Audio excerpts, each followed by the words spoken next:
Hey guys, Vic here for thepracticalprepper.com. I wanted to review something today. I don't know if you guys are doing this, but it's been a while and I can't even find my ballistics tables that I usually take with me when I get in the field to go hunt. One of the things that you have an obligation to do when you're hunting, when you're putting protein back in that freezer, is to take that game quickly and ethically.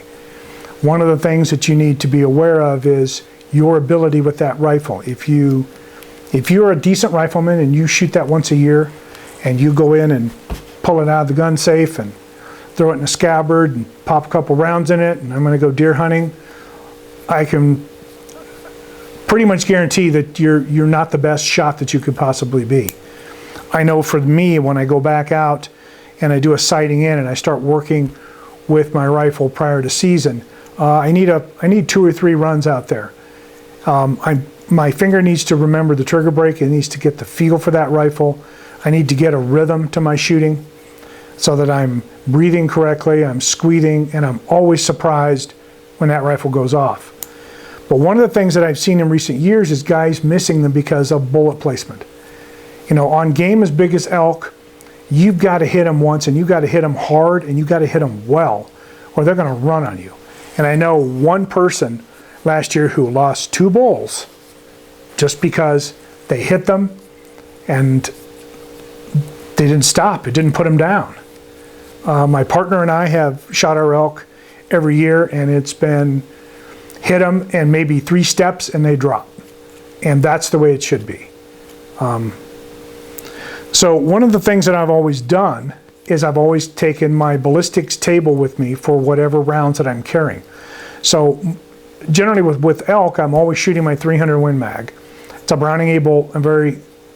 I shoot it well. So I really like the rifle. I like the round. And I like the variety that I can hand load in it. If you're not hand loading, you can get ballistic charts just by going to your manufacturer's website and download the information or print the chart right off their site. But what I suggest is you get something so that when you're in the field and you can't quite remember what that table told you, it's like, okay, was that 12 inches or was that 18 inches? Because that 6 inches is a lot. That 6 inches means maybe you miss the hearted, you miss the lungs, and you don't put that animal down quick. On a bear, for example, in Alaska, if you've got a bear and he's towards you, one of the things that they're going to want you to be able to do is to break that shoulder. Put that first round through and break his shoulder. The second round needs to kill him, and you need to put that in him rather quickly. The thing with a bear is if you break his shoulder, he'll generally spin, and if whatever direction he's facing is, that's the one he'll run in. Also, if you broke a shoulder, he's going to run slower. Believe me, they run plenty fast. So bullet placement is absolutely critical. You got to know where that round is going to land at a given distance. So one of the things I do, because I hand load, and you hand loaders probably go through this whole thing, but the question is, do you carry the chart in the field?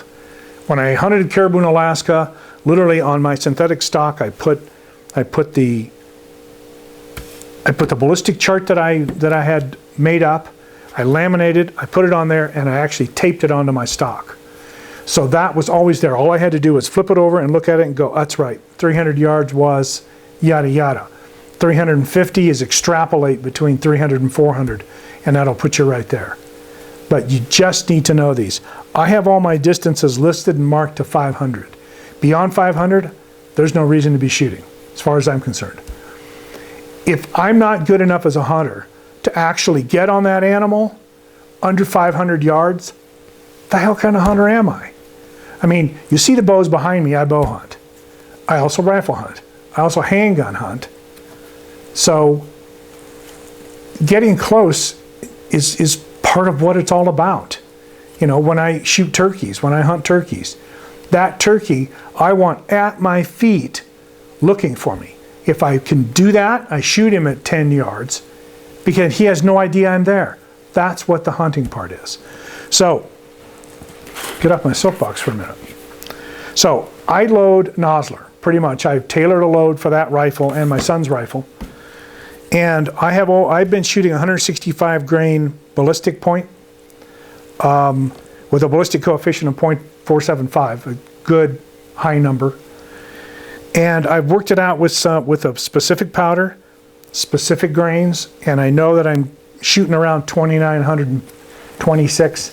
I just round that off to 3,000. And that'll be close enough for me. The second thing that I do is from this. Now, you can go back through Nosler, and if you go in the back of the book, or most of the hand loading books, you'll find the tables, and it's all based on that ballistic coefficient, the BC value of that round of that bullet itself.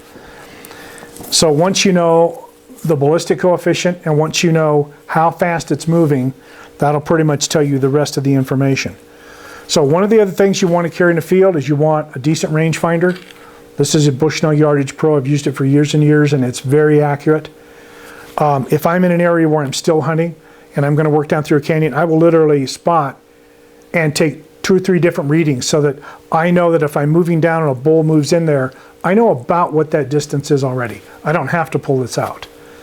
You learn that by archery hunting. If you're hunting in a tree stand, you will literally range different areas. Just as snipers in the military, if they're set up in a blind and they're hooked up, they will do range cards for all of the little places, the potentials. Okay, folks, now that I'm back with you here, what I want to do is I want to show you kind of how I've arrived at this. This is Nosler's for the 300 Win Mag, and to go down, I was using RL19. I'm using 71 grains. Gives me 2982. Now that's what I'm calling 3,000, just to round up. Most of your tables will want you to round up anyway. So the 2 things I need to know is I need to know that, and I need to know this right here. You can see .475, that's the BC ballistic coefficient of that round that I'm shooting. So now what we'll do, this is from the back of the Nosler book. So I've taken it out, the yellow brackets that you see here, and on this side, this is the table that I'm going to use. Everything else doesn't matter. I've marked out the 3,000, as you can see right here. So this is my starting. At the muzzle, 3,000.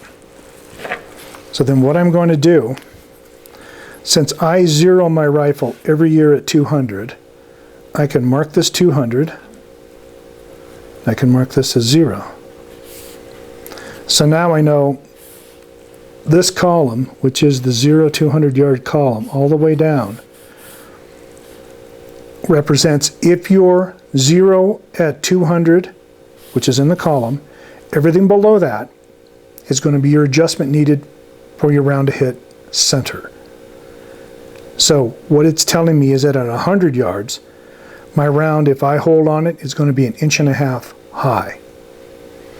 If I go out to 300 yards, I'm going to be 6.5 inches low.